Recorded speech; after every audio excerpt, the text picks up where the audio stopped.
Javier Steinou Madrid de la Universidad Autónoma Metropolitana Unidad Xochimilco. Doctor en Sociología, es autor y coautor de múltiples libros y artículos especializados en comunicación e información en México, América Latina y otros países. Fundador de la Asociación Mexicana de Investigadores de la Comunicación. Miembro del Consejo Nacional para la Enseñanza e Investigación de las Ciencias de la Comunicación y del Sistema Nacional de Investigadores del Consejo Nacional de Ciencia y Tecnología.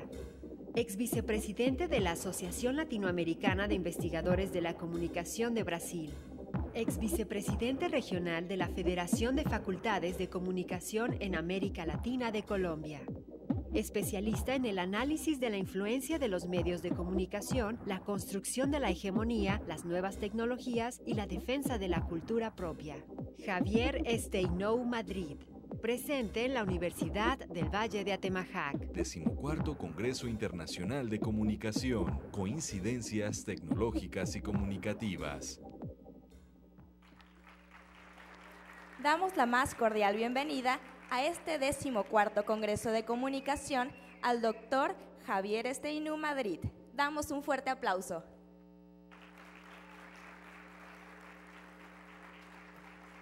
Les recordamos que pueden seguir todas las conferencias de este congreso a través de las redes sociales CLS Univa en Facebook y @CLS Univa en Twitter. No olviden etiquetar todas sus publicaciones y tweets con el hashtag #CoincidenciasUniva.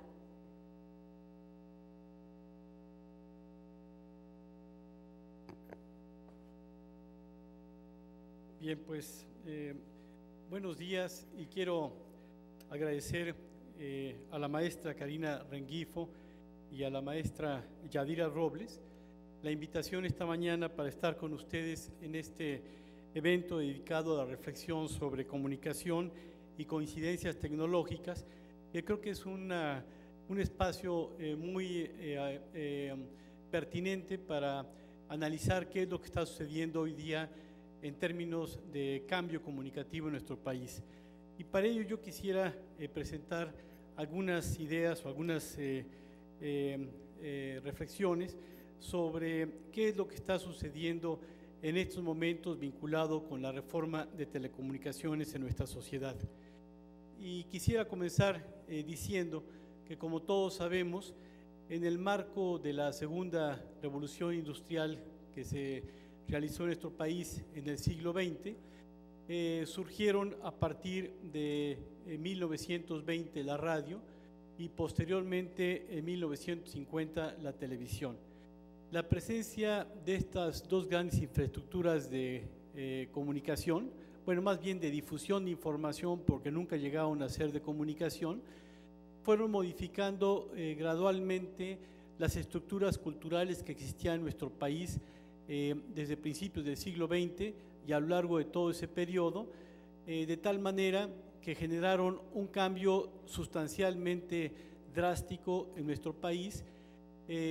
donde se puede decir que el país que existió fue uno antes de la presencia de los medios de difusión de masas y otro radicalmente distinto después de la presencia de los medios de difusión de masas. ¿Por qué sucedió esto? Porque la presencia de estas redes tecnológicas electrónicas, lo que cambiaron fundamentalmente en el fondo fue la manera de conocer. Hasta antes de los medios electrónicos de difusión, el conocimiento preponderantemente era de manera directa. El individuo conocía lo que existía a partir de la relación con los hechos que estaban sucediendo, salvo en el caso de la prensa, que también era un intermediario técnico para conocer lo que existía y que la prensa daba sus versiones. Pero en la medida en que estas grandes tecnologías se fueron expandiendo en nuestro país, modificaron radicalmente la forma de conocer e introdujeron la manera virtual de conocer. ¿Qué significa esto? Que hoy conocemos a través de otra representación que construye un emisor y que nos dice qué es lo que él cree que está sucediendo en la realidad. Entonces entramos en lo que todos ustedes ya conocen como las sociedades mediatizadas, donde para poder actuar, conocer, intervenir, se va a requerir de la presencia de estas grandes tecnologías. Y esto no nada más introdujo un conjunto de empresas nuevas de radiodifusión, sino que en el fondo este tipo de actuación gradual que fueron teniendo a lo largo del tiempo modificó la manera de sentir, de ver, de imaginar, de desear, de comportarse, es decir, cambió radicalmente a las sociedades que fueron afectadas por la radio y la televisión. Entonces nos encontramos que una sociedad fue antes de la presencia de los medios y otra sociedad después de la presencia de las tecnologías de comunicación. Todo esto cambió radicalmente lo que fue el siglo XX y la medida en que el Estado no tuvo en un principio claridad y posteriormente voluntad política para intervenir sobre el funcionamiento de estas empresas o estas infraestructuras de difusión de información, se fue construyendo un modelo no decidido por el Estado, sino por los propietarios de los grandes medios. Y entonces surgió un modelo con características concentradoras, monopólicas, discrecional, unilateral, enemigo de los derechos comunicativos ciudadanos, cerrado a lo que era la participación social, un modelo que se caracterizó por promover la información y no la comunicación, etc. Ese modelo es el que funcionó con mucha fuerza durante el siglo XX en nuestro país y que fue generando muchas consecuencias, dentro de las cuales yo voy a destacar nada más 12, porque son muchas que ustedes ya conocen, pero que serán suficientes estas que voy a mencionar para darnos cuenta hasta dónde llegó ese modelo de comunicación dominante que se estableció en nuestra sociedad. Primero,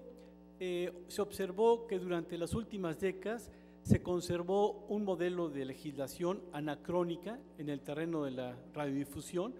pues la Ley de Radio y Televisión, que data, como todos sabemos, del año de 1960 y su reglamento de 1971, y la Ley de Telecomunicaciones, que proviene de 1995, no fueron modificadas en todos esos periodos y hasta ahora en la actualidad es cuando se está retomando esos intentos de cambio. Todos los ordenamientos o los intentos que se pretendieron realizar fueron abortados por los grandes concesionarios para evitar que el modelo cambiara. Los casos más relevantes los encontramos en el famoso decretazo del 10 de octubre del año 2002, donde se anula la mesa de diálogo, donde la sociedad se reunía con los concesionarios y con el gobierno para intentar modificar este modelo, y que autoritariamente se cancela para imponer el decretazo que anula todos esos cambios democráticos que se habían intentado. Y el otro es el ya muy conocido por todos, que es el intento de la Ley Televisa, que afortunadamente detuvo la Suprema Corte de Justicia. Segundo ejemplo que tuvimos de este modelo es que a lo largo de los últimos 30 años se contó con diversas propuestas jurídicas para intentar modificar este modelo que se había impuesto en el país, pero todas ellas fueron canceladas, frustradas o incluso abortadas por la acción de los poderes fácticos actuando a través de sus telebancadas en el Congreso, especialmente a través de la Cámara de Diputados. En tercer lugar, podemos decir que otra característica o otras consecuencias que generó este viejo modelo de comunicación es que ante las ausencias de contar con nuevos marcos normativos, el planteamiento de los grandes concesionarios e incluso con apoyo del gobierno fue: no hagamos más leyes, las que existen desde hace 40 años son más que suficientes, y recurramos a lo que es la autorregulación de los propios emisores, que ellos son éticos, justos, democráticos y sensibles para entender a la ciudadanía, y por lo tanto sabrán autorregularse sin necesidad de leyes. Y esa fue la salida que suplantó el no seguir avanzando en el terreno jurídico para formar otro modelo de comunicación. Otra cuarta consecuencia es que entonces se observó que en las 5 décadas más recientes que hemos vivido en nuestra nación, todo cambió en el país. Cambiaron los gobiernos, cambiaron los partidos, cambiaron las tendencias políticas, cambiaron las corrientes ideológicas, cambiaron los funcionarios, cambiaron los discursos, etcétera. Lo único que no se modificó fue el modelo jurídico o legal de funcionamiento de los medios de información electrónicos masivos. En quinto lugar, esta herencia ocasionó que la fuerza del Estado-Nación, y esto es muy importante, porque nuestra sociedad tardó 200 años en construir el tipo de Estado que hoy día tenemos. Después de un proceso de independencia, de un movimiento de reforma y de un movimiento de revolución, nuestro país construyó al Estado-Nación que hoy día tenemos, o lo que le queda de Estado-Nación, para poder generar un proyecto común más justo, más igualitario, y que le diera un rumbo donde integrara a todos sus ciudadanos para tener otro futuro más próspero. Sin embargo, en la medida en que los medios de comunicación se fueron fortaleciendo, ya no como empresas, sino que llegaron al grado de convertirse en poderes fácticos, y después vamos a ver a qué otro nivel avanzaron después de ser poderes fácticos como hoy día están comportándose,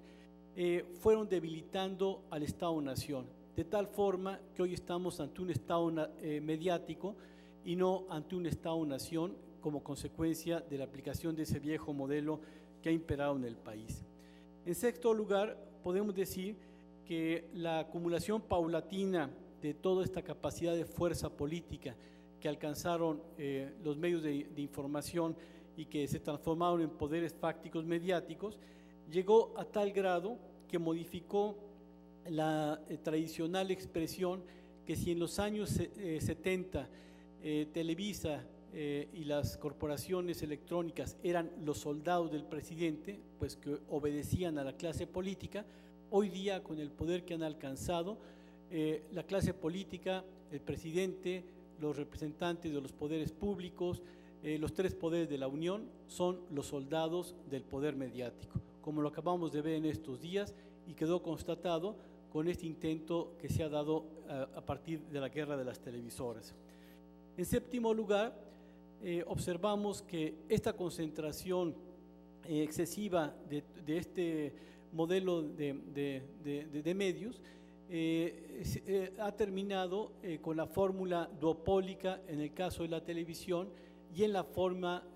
oligopólica en el caso de la radio, es decir, poderes altamente concentrados que no permiten otras formas de expresión o de participación de la ciudadanía, salvo lo que implica o lo que representa su modelo monopólico. En octavo lugar, todo esto ha impactado en que las características de nuestro modelo de comunicación se haya caracterizado por no poder tener competencia, no tener apertura, no tener una elevación de la calidad constante de los productos informativos que se ofrecen, salvo con cuestiones tecnológicas, pero en contenidos es muy asombroso cómo van degradándose cada vez más, no obstante que la tecnología avanza de manera muy notable. No han tenido apertura a la participación social, tampoco se han caracterizado por ser plurales, no han promovido la democracia y tampoco han permitido que la sociedad civil tenga espacios de participación, cuando la sociedad civil es la que sostiene vía la compra de los productos o vía sus impuestos que paga el modelo de comunicación que hoy día tenemos. Entonces, en pocas palabras, ha sido un modelo que se ha opuesto al avance del país. En onceavo lugar, tendríamos como característica que estos canales de radiodifusión no únicamente se caracterizaban por su fórmula comercial, con estos rasgos que señalo, sino que también abarcó a los medios de Estado. Y esto es muy importante porque se supondría que, bueno, si el modelo comercial privado no operó con esas características de transformación y de virtuosismo para poder ofrecerle a nuestra sociedad lo que la sociedad requería, entonces lo tendrían que hacer los medios de Estado. Pero encontramos que tampoco. Los medios de Estado tampoco se comportaron como medios de Estado, sino han sido medios subordinados al funcionario, al munícipe, al gobernador o al presidente en turno, y entonces se convirtieron en medios que sirvieron como infraestructuras propagandísticas para difundir o defender su imagen o su proyecto político que ejercían en otros ámbitos. Entonces podríamos decir que tampoco contamos en todo este periodo con medios públicos. Y finalmente, con la prolongación de todo este modelo, lo que sucedió es que gradualmente se fueron erosionando las instituciones públicas de tal forma que los poderes fácticos, tanto privados como los poderes públicos, porque los medios públicos también se convirtieron en poderes fácticos, erosionaron aquellos espacios o aquellos poderes que durante 200 años la sociedad mexicana intentó construirlos con todo el proceso histórico que nosotros conocemos. Entonces, frente a esta cuestión,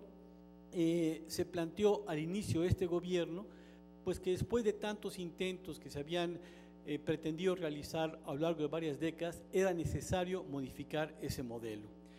Y entonces, ¿qué fue lo que sucedió? Bueno, primero habría que recordar, para poder entender lo que a continuación voy a exponer, que los medios no siempre han sido poderes fácticos, sino en la medida que ha transcurrido la historia, han ido modificando o transformando su lugar que han desempeñado. Por ejemplo, en 1950, la radio y la televisión eran instituciones que sociabilizaban, es decir, difundían información para que la sociedad estuviera notificada de aquellos acontecimientos que pasaban. Para 1960 ya no eran instituciones de socialización, ya se habían convertido en medios que intentaban tener un proyecto cultural, que duró muy poco, y para los 70 ya se habían convertido en factores o en medios de presión política, puesto que habían demostrado su capacidad de socialización que tenían. Para los años 80 ya no eran medios de presión política, sino se habían transformado en el primer poder ideológico de nuestra sociedad. Para los 90 su capacidad de fuerza había avanzado tanto que llegaron a ser entonces ya poderes fácticos, es decir, que por sí mismos podían imponerse sin estar legitimados o autorizados por la Constitución, y del 2000 en adelante, especialmente con el gobierno del panismo, se convierten en poderes fácticos salvajes, es decir, que es muy difícil ya poderlos controlar. Entonces, como poderes fácticos salvajes es que hoy día están actuando, y por eso vemos los desafíos y los desplantes que le realizan al Estado, a la sociedad civil y a los poderes públicos. Entonces, como decíamos, este viejo modelo que se construyó, que podría resumirse en las palabras de Emilio Azcárraga, cuando señaló que el modelo de comunicación que se estaba realizando era el modelo de comunicación para los jodidos, porque como México era un país de jodidos, el tipo de programación que habría que darle era una programación para jodidos. Y todas esas características que he narrado forman parte de ese modelo más menos para los jodidos, que en el fondo lo que construyó fue un Estado fallido en términos comunicativos, es decir, un Estado que no fue capaz de resolver las grandes prioridades comunicativas que tenía la sociedad mexicana en los últimos 94 años en la radio y en los últimos 64 años en el caso de la televisión. Y por eso, al principio de este gobierno, se plantea que entonces es necesario modificar ese modelo. Para ello, hay que considerar que este gobierno es un gobierno que proviene de un partido que en el año 2000 fue derrotado, pero fue derrotado por los abusos, por los excesos a los que había llegado, a los niveles antidemocráticos, por la plutocracia, por la corrupción, etc. Y entonces es sustituido por la alternancia democrática durante 12 años que lo encabezan el Partido Acción Nacional. Durante 12 años el Partido Acción Nacional no da muestras de que pueda modificar y pueda reorientar el proyecto de desarrollo del país, y por eso es que en el año 2012 regresa nuevamente el PRI, pero siendo entre la mercadotecnia que se plantea, un nuevo PRI que ya ha superado a ese viejo PRI corrupto, abusivo y autoritario que había sido derrotado en el año 2000. Entonces, ese viejo PRI, ¿qué tiene que hacer ahora para poder gobernar? La primera cuestión es dar una imagen diferente. Esa imagen diferente va a ser una imagen que va a estar fundamentalmente basada en un maquillaje mercadológico, puesto que no hemos visto a fondo todavía que sea un nuevo PRI que demuestre apostar por la democracia y no hacer trampas, sino que es más mercadotecnia la que estamos recibiendo que realidad en el fondo. Segundo, como parte de esa renovación de la imagen, tiene que establecer el Pacto por México. ¿Qué significa el Pacto por México? Que ya no puede gobernar como un solo partido autoritario como lo hizo 7 décadas en el siglo XX, sino que ahora tiene que más o menos negociar con los otros dos partidos más fuertes, el PAN y el PRD, para llegar a 7 acuerdos que son los que plantearon hasta el momento. Acuerdos que son la reforma a la ley de amparo, la reforma educativa, la reforma fiscal, la reforma política, la reforma económica y la reforma en telecomunicaciones, que es lo que vamos a tratar de rescatar ahora. Tercero, con este Pacto por México ya tenía otra infraestructura para poder gobernar aparentemente de manera más democrática, pero recibe las presiones externas de los organismos internacionales como es Banco Mundial, OCDE,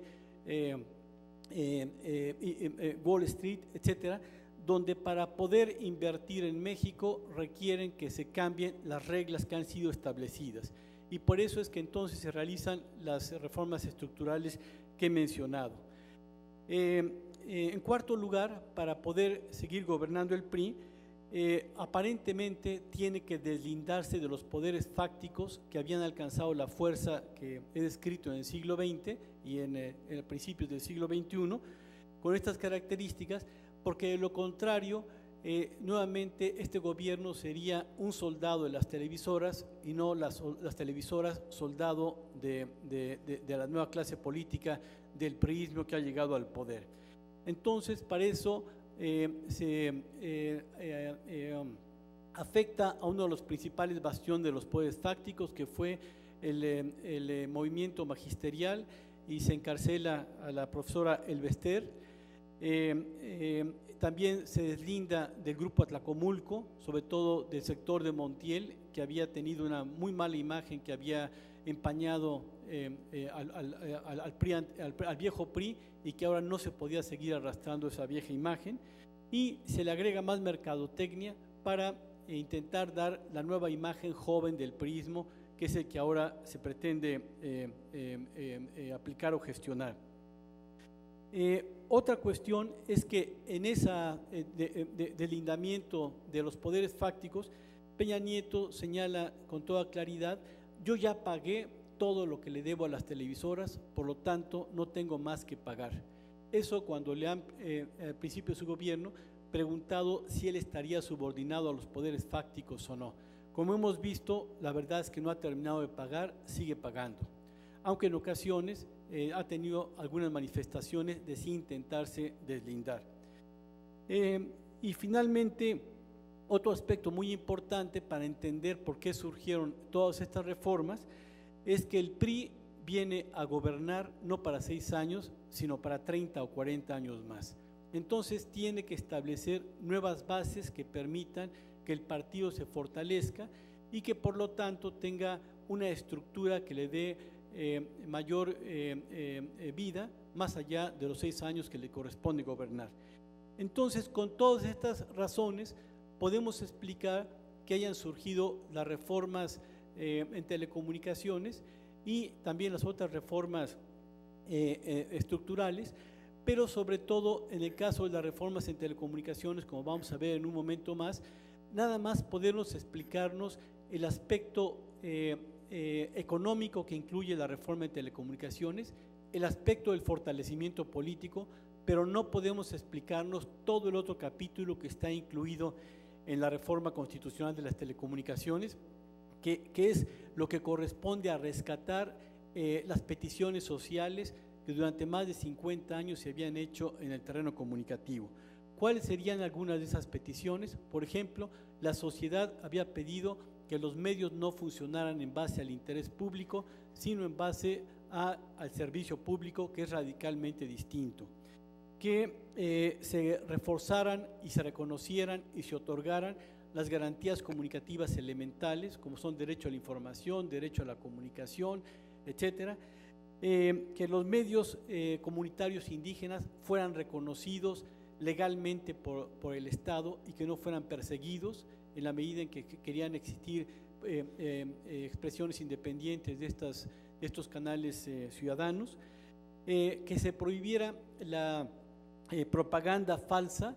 o que había llegado ya a extremos, como lo hemos visto en la cantidad de cultura de infocomerciales que se abrieron en los periodos electorales. Que se reglamentara algo elementalmente básico, que es el derecho de réplica, que forma parte de los derechos humanos, y que lo más paradójico es que en 94 años de existencia de la radio y en 64 años de historia de la televisión, ni siquiera la sociedad mexicana alcanzó el derecho de respuesta, un derecho efectivo de poder responder ante lo que los emisores pudieran mencionar, si existía alguna errata o alguna manipulación o alguna equivocación en las transmisiones que dirigieran a los auditorios. Entonces, lo curioso es que durante todo el siglo XX hemos hablado que tuvimos medios de comunicación, y durante los dos primeros sexenios del siglo XXI, cuando en la realidad hemos tenido exclusivamente medios de información, porque todos sabemos en los principios más elementales de la teoría de la comunicación que para que exista comunicación se requiere un emisor que transmite un mensaje a un receptor, y el receptor, para que se produzca, hasta ahí se da la información. Para que se genere la comunicación se requiere que el receptor pueda generar su propio mensaje y sea escuchado por el emisor. De lo contrario, no se genera el proceso de comunicación. Y lo que sucedió durante todo ese periodo, al no existir por lo menos el derecho de réplica, fue la presencia de fenómenos de información y no de comunicación. Entonces, ¿cómo nos explicamos este último capítulo de la reforma de telecomunicaciones, que incluyó estas demandas de los sociales, cuando para los organismos internacionales, cuando para el nuevo gobierno, cuando para los grandes capitales que buscan invertir en nuestro país no son indispensables contar con todo este capítulo de derechos ciudadanos? Más bien, incluso al contrario, son un gran obstáculo, porque en la medida en que exista el avance en estos derechos, pues la ciudadanía se empodera más y puede poner límites a algunas acciones unilaterales que puedan tener el nuevo modelo económico que se está imponiendo, económico, político, social que se está imponiendo. Entonces, la única explicación que podemos encontrar es que todo esto se pudo incluir gracias al avance que el trabajo de la investigación, que la reflexión durante muchos años en escuelas, institutos académicos,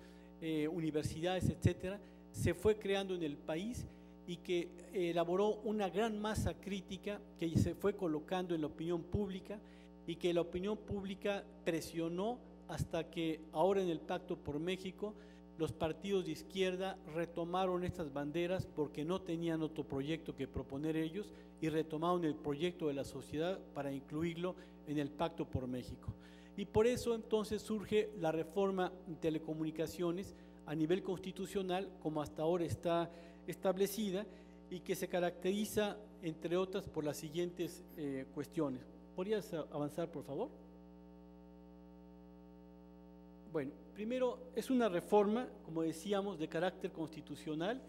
y que va a abarcar muchos aspectos que incluyen cambio en televisión, en radio y en telecomunicaciones,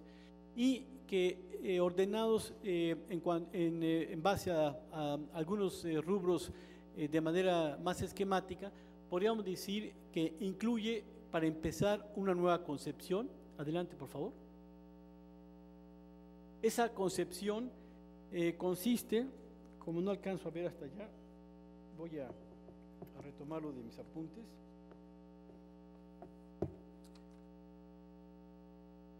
Bueno, pero si yo no veo, ustedes tampoco ven, ¿verdad? Bueno, entonces lo voy a ir comentando porque nadie ve. ¿Sí se ve? Bueno, en cuanto a las nuevas concepciones, podemos decir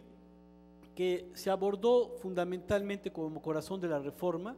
el que el funcionamiento de que radio y televisión tengan que operar a partir de ser empresas que operen el servicio público y no el interés público. ¿Qué significa esto? Que tienen que estar al servicio de las principales necesidades de la sociedad.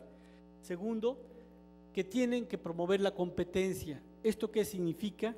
Que deben de propiciar que radio, televisión, telefonía y servicios de datos operen de manera competitiva y no de manera concentrada monopólica.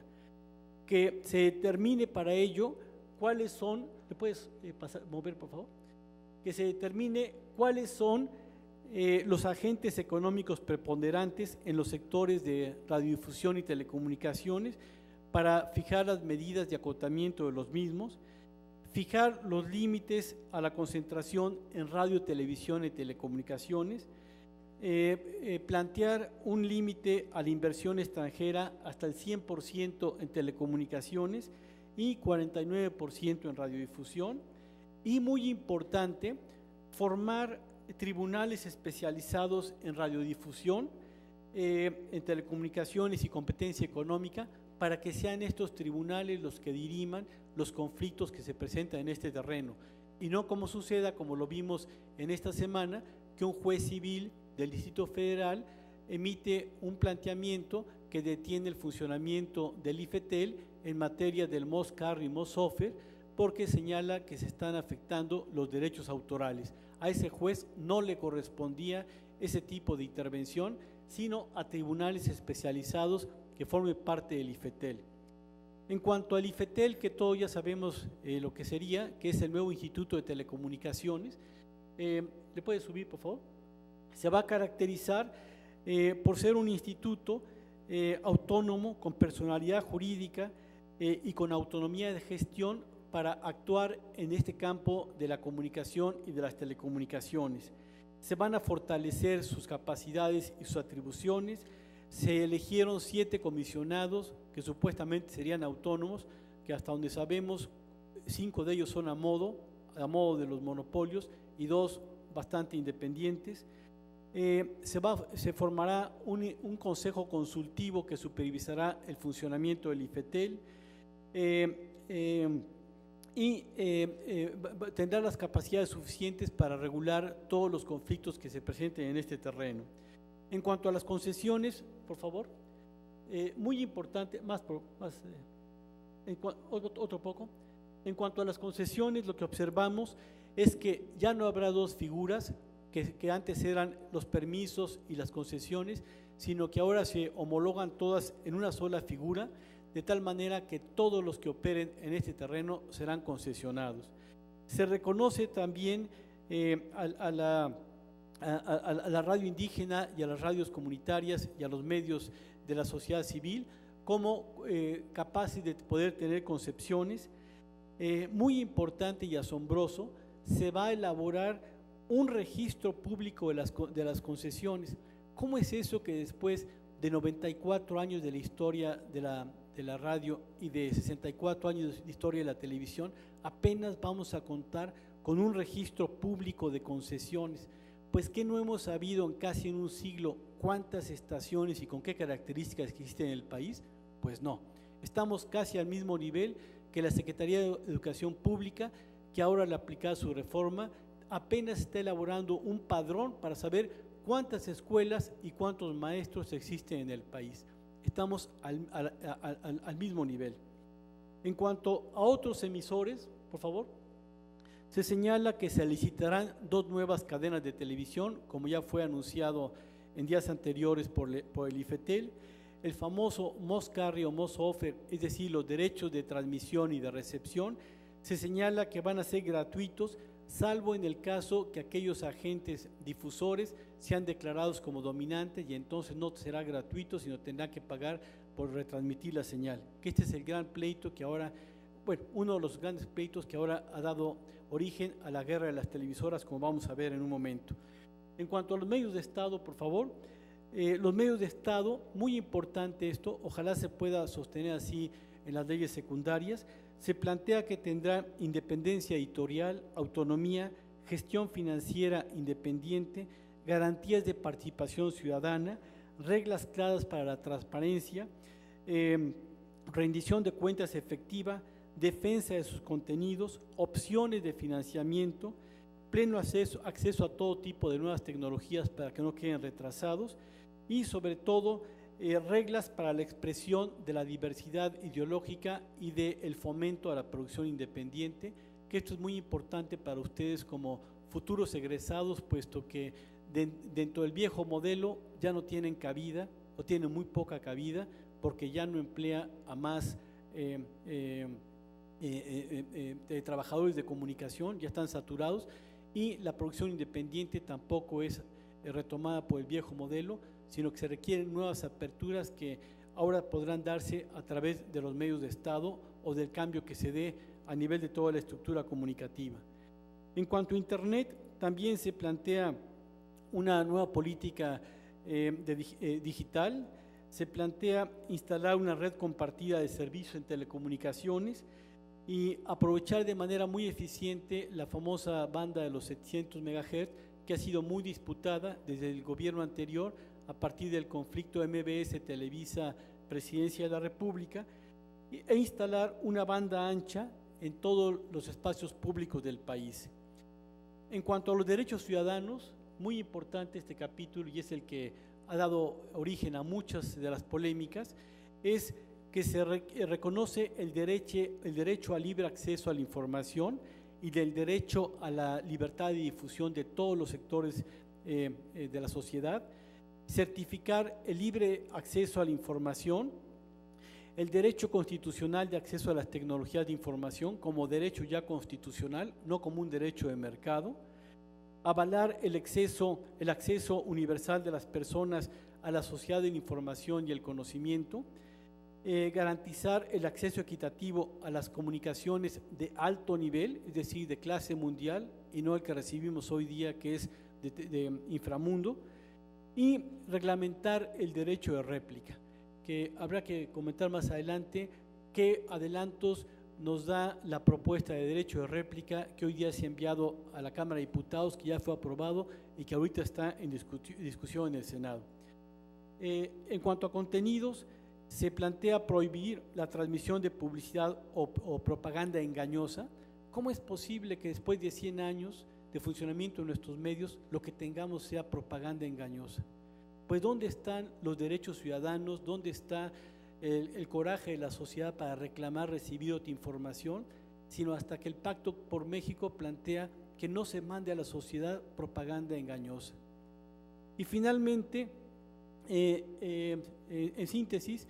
plantear un ordenamiento convergente de los marcos jurídicos para que quede todo establecido en una sola ley y no en diversas leyes que están distribuidas en 11 reglamentos y en 11 leyes que vuelven una telaraña muy complicada para la operación jurídica. Entonces se está intentando realizar un marco normativo convergente. Entonces diríamos en síntesis que en eso ha consistido el funcionamiento de lo que hasta ahora se ha hecho a nivel constitucional, y lo que tenemos que preguntarnos ahora, después de esto que ya ha sido asegurado en la Constitución, ¿en dónde estamos? Bueno, estamos en la fase en la que hoy día se están discutiendo las famosas leyes secundarias. ¿Qué significa eso? Significa que para que un planteamiento constitucional pueda operarse,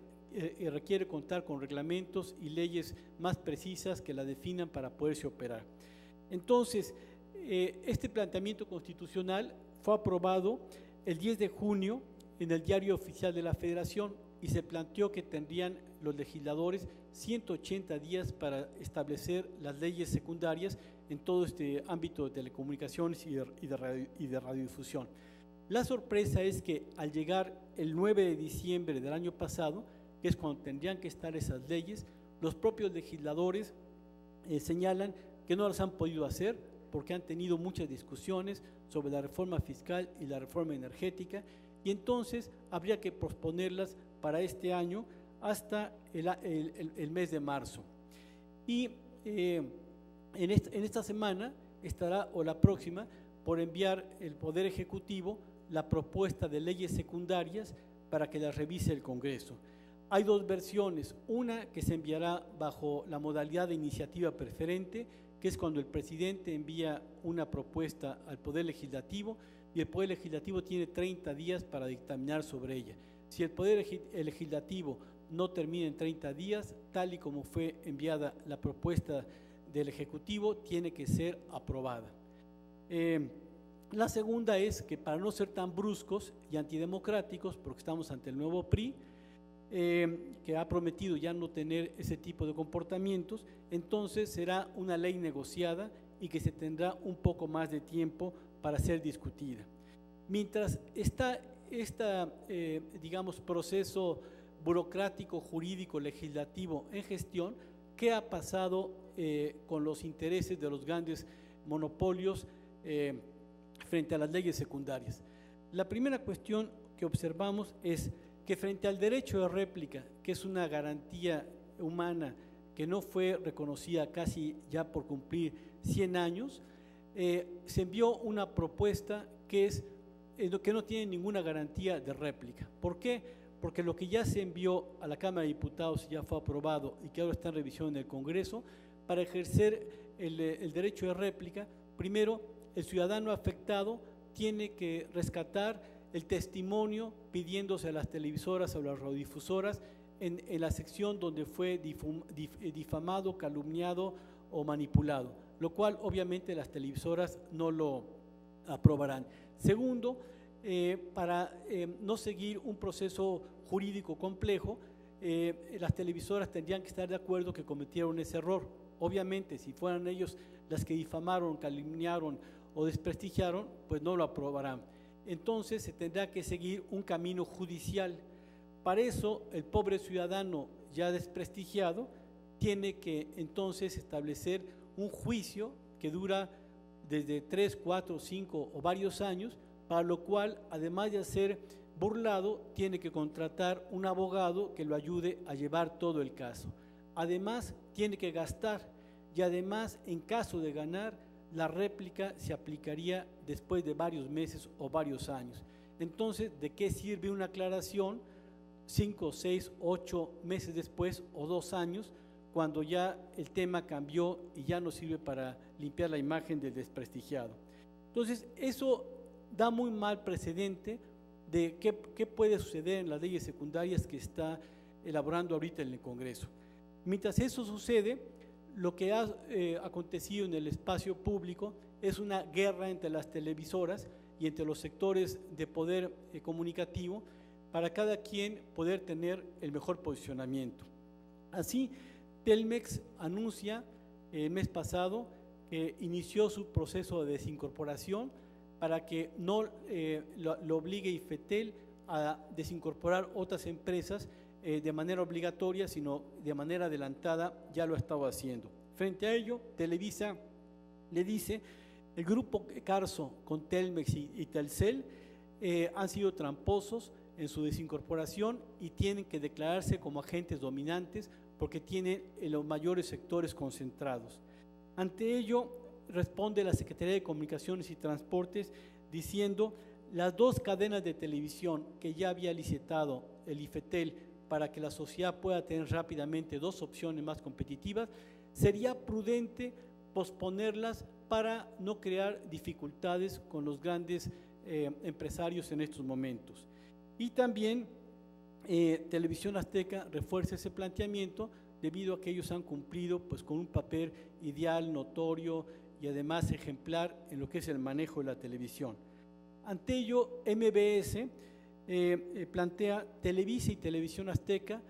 con sus propios informes declarados en la Bolsa de Valores en México, ellos mismos reconocen que tienen más del 50% de los auditorios, por lo tanto, en base a sus propias informaciones, tienen que declararse dominantes y por lo tanto también desincorporarse para no seguir siendo monopólicos y concentradores. Televisión Azteca entonces responde diciendo: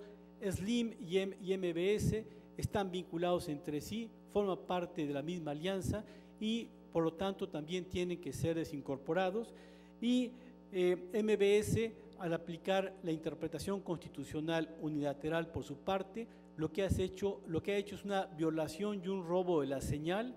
de Televisión Azteca y de Televisa, puesto que está violando los derechos de autor que ampara la Constitución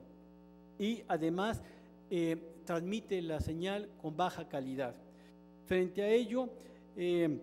esta semana, o la semana pasada, un juez de lo civil, el IFETEL señala que tendrá una reunión la semana pasada, el 12 de marzo, para dictaminar sobre todas estas problemáticas y decidir qué pasa con el Moss Carry, Moss Offer y ver quién tiene la razón y si es correcto difundir las señales para que no la paguen los auditorios, sino que pueda existir mayor cobertura de todo tipo de información.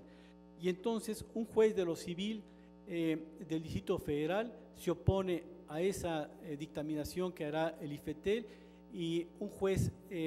con jurisdicción para el Distrito Federal se opone a un mandato constitucional y le dice al IFETEL: tú no tienes capacidades para operar en este terreno porque lo que está afectando son los derechos de autor que ya han sido antes consagrados por la Constitución. Y este lunes, entonces frente a eso, la Presidencia de la República plantea una controversia constitucional. Afortunadamente allí actuó el Ejecutivo para defender sus propios proyectos y dice: ¿cómo que los monopolios me van a detener a partir de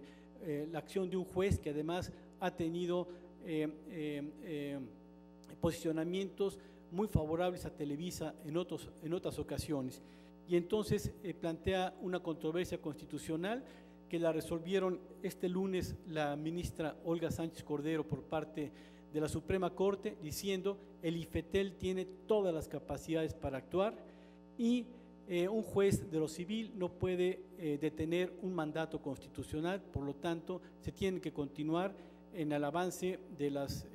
tareas que le corresponden en este caso tan complicado de las definiciones del IFETEL. Con todo ello llegamos a lo que estamos hoy día, que es que la próxima semana el IFETEL ha convocado a una reunión para sus miembros para dictaminar qué es lo que sucede en este terreno y ver qué es lo que va a pasar con los intereses de estos grandes corporativos titanes que son los que están definiendo el modelo de comunicación. Entonces, para finalizar, tendríamos que preguntarnos qué es lo que está en juego detrás de esta reforma de telecomunicaciones, de este modelo, de la nueva presencia del nuevo PRI y del comportamiento de las televisoras en esta guerra que han tenido. Pues lo que está en juego es la definición del otro futuro de país, lo que está en juego es el futuro de la democracia, lo que está en juego es el futuro de los comunicadores para que tengan más alternativas de trabajo y más opciones de libertad para poder actuar en el espacio público una vez que sean egresados. Y ante ello habría que preguntarse qué es lo que pueden hacer, por último, las escuelas de comunicación para impulsar que el proyecto que se defina en las leyes secundarias sea un proyecto que sea favorable para los intereses de la sociedad y no nada más para los intereses económicos y políticos de la clase política que intenta regresar al poder para muchos años o de los monopolios que buscan seguir realizando negocios a costa de la sociedad con características monopólicas para muchos siglos más. Muchas gracias.